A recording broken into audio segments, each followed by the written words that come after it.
Hello everyone, स्वागत है आपका आज के इस एनालिसिस चार्ट ट्रेडिंग वीडियो में। So let's discuss price action of DXY, euro USD and Nasdaq 100। So अगर हम वीकली पर्सपेक्टिव से देखें DXY को, then we are complete bearish and we are moving. जो ये एक लिक्विडिटी पूल यहाँ पे बन चुका है उसकी तरफ हम मूव कर रहे हैं। लेकिन प्रीवियस वीक में हमसे एक गलती हो गई, वो ये थी कि जो ये वीक की ओपनिंग थी ये साथ साथ एक मंथ की ओपनिंग भी थी। तो हमें कहीं ना कहीं मंथली कैंडल की तरफ भी देखना था, जो कि हमने मिस कर दिया। हम यूजुअली वीकली कैंडल की तरफ देखते हैं, डेली कैंडल और 4 घंटे की कैंडल की तरफ देखते हैं। लेकिन जब मंथली ओपनिंग या क्लोजिंग हो रही होती है तो वहाँ पे हमें मंथली कैंडल को भी देखने की ज़रूरत है कि हम कहाँ पे क्लोज़ कर रहे हैं, कहीं वहाँ पे कोई लिक्विडिटी आसपास तो नहीं है या फिर कोई फेयर वैल्यू गैप में तो नहीं है हम। तो जैसा कि आप देख सकते हैं दोनों जगह पे, यूरो में भी और DXY में भी, हम देख सकते हैं कि किस तरह से we are inside this buy side imbalance.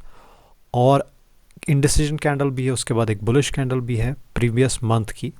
और अगर हम वीकली पॉइंट ऑफ व्यू से देखें इसी एरिया को, तो आप देख सकते हैं कि एक बाय साइड इम्बैलेंस है जो कि एक स्ट्रॉन्ग सपोर्ट की तरह काम करेगा हमारे लिए। तो इसी एरिया से आप देख सकते हैं कि बुलिश प्राइस एक्शन देखने को मिला पहली बार भी, then retracement down side, again bullish price action. तो इट वाज एक्सपेक्टेड कि जो लिक्विडिटी है वो इन पॉइंट जो कि हमने इस वीक से पहली वाली जो वीक थी उसमें डिस्कस किया था कि liquidity is available in this side.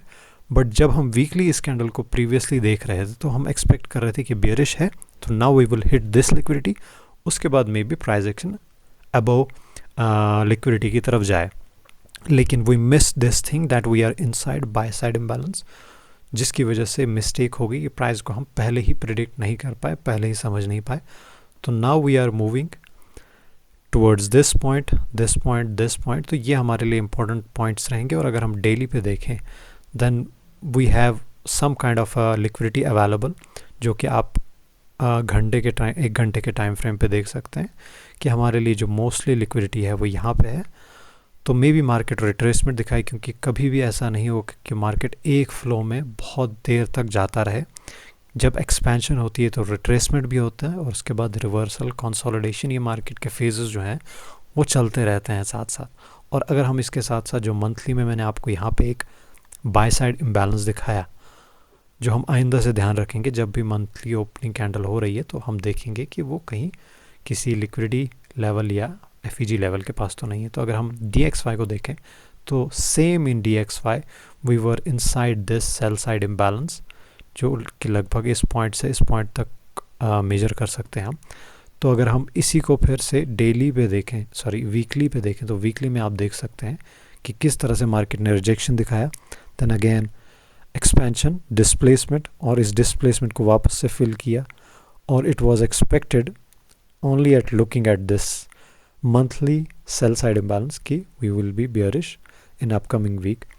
और ये लिक्विडिटी बहुत इंपॉर्टेंट है मार्केट के लिए, तो मार्केट इस लिक्विडिटी तक जाएगा बट ओनली आफ्टर रिट्रेसमेंट। और इसके बाद अगर हम नैस्डैक 100 की तरफ देखें तो नैस्डैक में वी आर क्लियरली बियरिश। तो अब ये बियरिश ट्रेंड कहाँ तक रुकती है, so let's see the what will be the price action, क्योंकि मैं ज़्यादातर ध्यान यूरो और DXY पे भी देता हूँ ज़्यादातर, तो नैस्डैक में उतना दे नहीं पाता हूँ। But we have a liquidity in upside as well, so maybe some kind of a retracement and after again downside की तरफ ही momentum देखने को मिलेगी। but as you can see एक liquidity area है, इस liquidity area से किस तरह के indecision type candle है। और it is expected now कि हम predict ही कर सकते हैं वैसे तो मार्केट जो है वो इन लिक्विडिटी लेवल या इन लिक्विडिटी लेवल्स तक जा सकता है। क्योंकि अगर हम लोअर टाइम फ्रेम पे थोड़ा सा जाएं तो आप देख सकते हैं किस तरह से ये एक लिक्विडिटी एरिया बन रहा है। एक ट्रेंड लाइन भी यहाँ से बन रही है जो कि मार्केट ब्रेक करेगा if market wants to go down side. तो इस लिक्विडिटी को पहले मार्केट ग्रैब करेगा। और अगर हम इकोनॉमिक कैलेंडर की तरफ देखें तो on economic calendar in upcoming week we have core CPI, जो कि एक इम्पॉर्टेंट न्यूज़ है, and we have on Thursday core PPI। तो this week will be very volatile क्योंकि बहुत ही बड़ी न्यूज़ है। FOMC, CPI, PPI ये बहुत बड़ी न्यूज़ होती हैं। GDP है but it's in the GBP, Britain जो पाउंड है उसमें है ये न्यूज़, एंड उसके बाद यूएसडी में भी कुछ न्यूज़ है ऑन फ्राइडे।